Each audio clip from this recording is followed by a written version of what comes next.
Assalamu alaikum wa rahmatullahi wa barakatuhu. How are you today? My name is Shi'a Islam and welcome to my channel Islam Learn Islam Deen. We learn about different stuffs, history, Islamic knowledge with my limitation knowledge. By the way, I myself is not a scholar or nothing. I'm just a regular student who's telling the histories and Islamic knowledge through somebody who's knowledgeable. For example, if I talk about Islam, I will give me a reference from someone who's knowledgeable like Yusuf Estes or Zakir Naik. And now, as I'm going to talk about history, I'm going to pick my professor as a reference who have been taught us in the class, and I'm going to say the history today of Safavid Empire that my professor Mark Simon, a very smart, intellectual person who have knowledge about many things, different knowledge. I call him the Encyclopedia Britannica of knowledge, because he have knowledge about everything you want to know: modern history, ancient history, Islamic history, Western history, non-Western history. Very knowledgeable person, Mr. Mark Simon, from my college, Queen's College, over here in New York, Flushing. So I'm going to talk about the part 1 of the history of the Safavid Dynasty or Empire. And in the part 1, I'm going to talk about how Safavid, the name of Safavid came in, how the civil war happened, how Iranians have got the new own local power from the ex-power, which was the Khans or the Mongols who used to rule Iran. And I will stop until the charismatic leader of Safavid Empire, or the founder of the Safavid Empire, Ismael, Shah Ismael the One. I will just talk about little bit history of background of him, and then I will stop. So here is the map of the Safavid Empire. You can see this is the map of Safavid Empire or dynasty, which have been existed since 1501 to 1772, though it's believed it was finished in 1736 under the rule of Abbas III, Shah Abbas III. So it's 1501 when it's founded by Shah Ismail, and 1772 when it was declined, and 1736 just to believe the end of the empire under Shah Abbas III. Now, how come the name Safavid came in? Now, Safavid came in from the name of a very charismatic leader who was born in the city of Abil, and his name is Safa al-Uddin or Safa al-Din. You can call him in different ways: Safa al-Din, Safa al-Uddin, and he was a very charismatic Sufi leader. Sufism is a mystic sect of Islam who believe that they have a spiritual touch with the God or Allah subhanahu wa ta'ala. So Safa al-Uddin was born in 1252.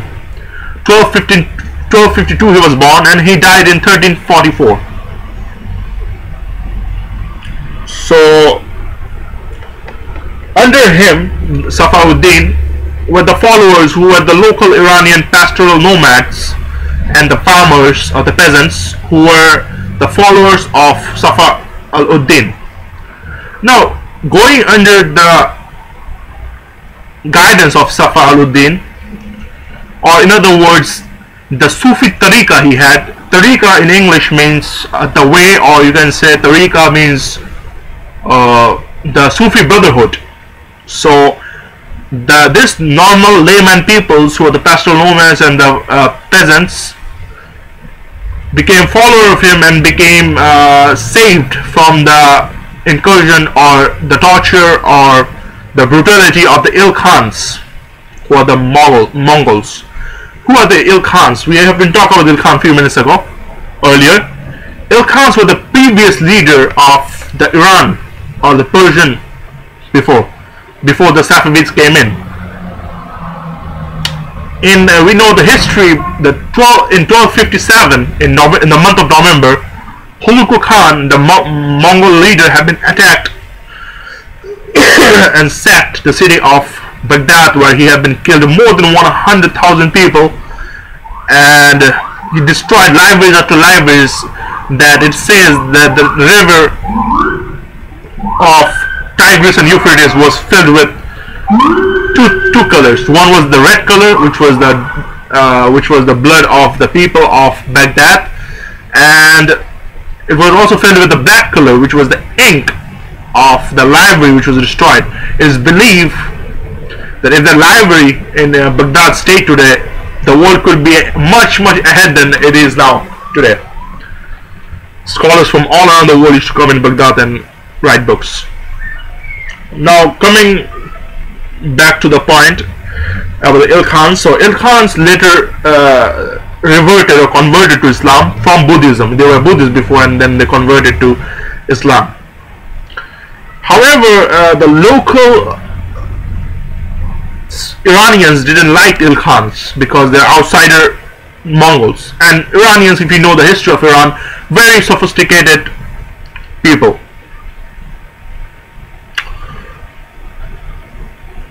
So what happened was, slowly but steadily, local civil war and civil war between themselves, the Ilkhans, have been destroyed, the Ilkhans from the Persian peninsula, and later on it brought a civil war between two descendants of Safi al-Uddin in 1447, who were Junaid and his uncle Jafar, who have been fought each other in a civil brutal war. Jafar, who have been defeated Junaid with this group of people of army, who were known as the Black Sheep Turkomans. Black Sheep Turkomans. Who are the Black Sheep Turkomans? They are Turkic peoples who have been living in the northern Iran and Azerbaijan, and who have been helped Zafar to form and took over the city of Ardabil, the birthplace of Safi al-Uddin. And basically for a short time Jafar had been took the throne of, or the legitimate leader of Safi al-Uddin's descendant. So what happened to Junaid? Junaid had went this time to modern day Anatolia, where he meet a group of people which also are Turkomans, but this group of peoples are known as the White Sheep Turkomans, who used to live in the northern Syria and modern day eastern Anatolia, which is modern day Turkey. Like the Black Sheep Turkomans, the White Sheep Turkomans also were nomadic pastoral nomads.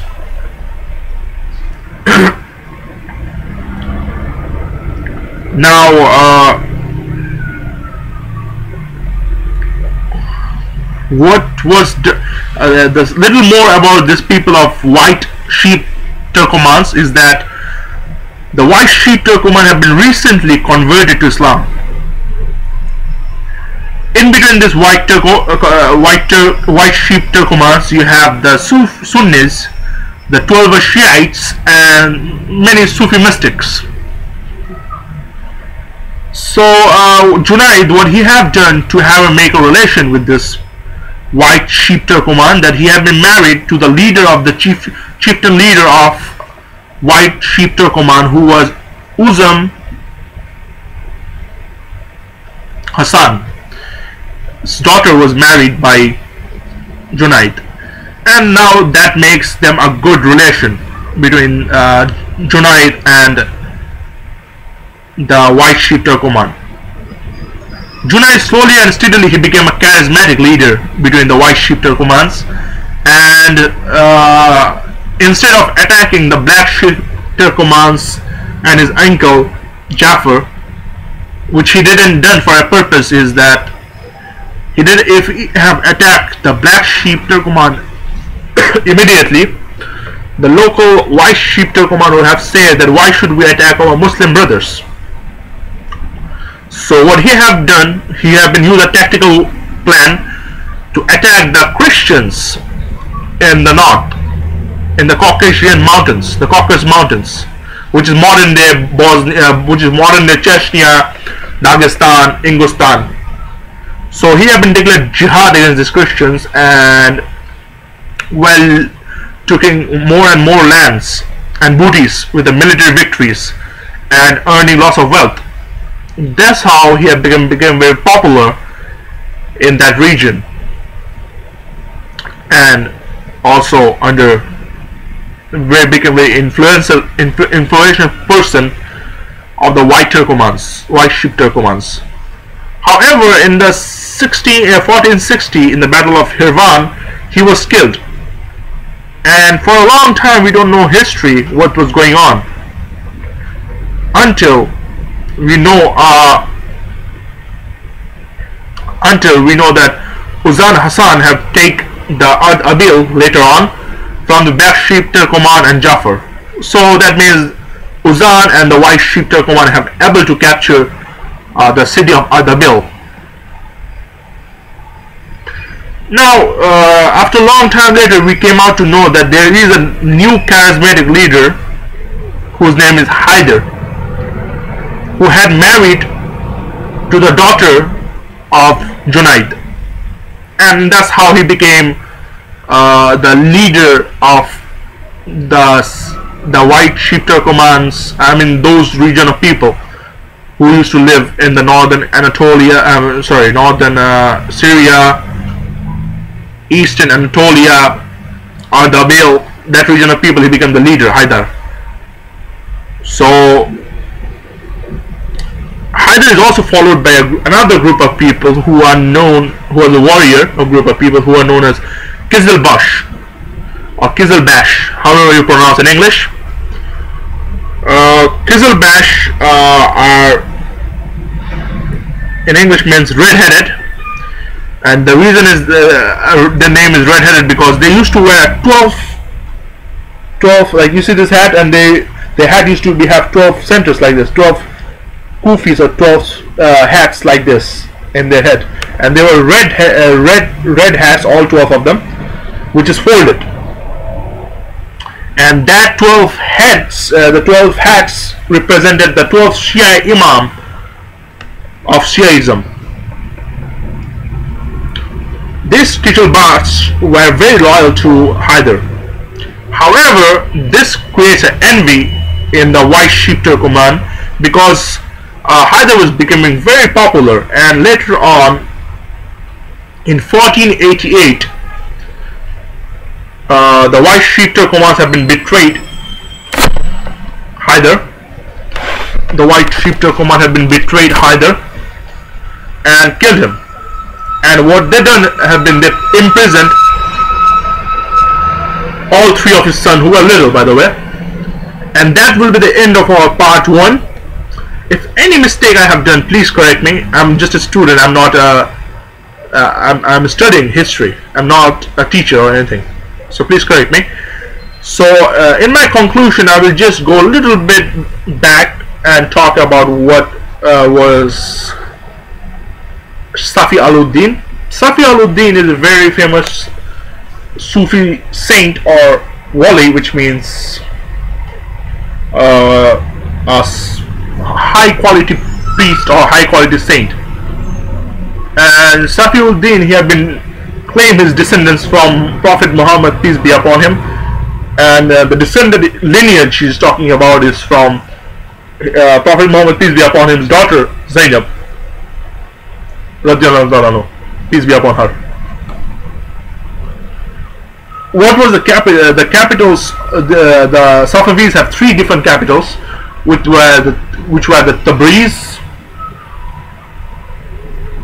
Qazwin, Qazun, Qazwin, and Isfahan, very popular city. And we were talking just a few minutes ago that Hyder's 3 sons were captured. And next time when we talk about the part 2 of the Safavid Empire, we are going to talk about the charismatic leader of the Safavid Empire and the founder of the Safavid Empire, whose name is Shah Ismael I. Very charismatic, very talented. And what's very interesting about his life is at the age of 12 he had literally made an empire. Many might say Akbar is one of the examples, but Akbar was guided by a very talented general named Bayram Khan. And Shah Ismail didn't have any talented generals like that. He himself have been winning this empire. And next time when we talk about Shah Ismail I, we're going to talk when he was born, when he died, how he ruled this huge empire and extended his land, who were his enemies, what new he had been brought in the Muslim world, which is basically the first 12 Shiite empire in Muslim history. Official religion was 12 Shiites. And we're going to keep on talking about that. Until then, thank you. Have a nice day. Thank you very much for listening to my speech. And please correct me and give a comment.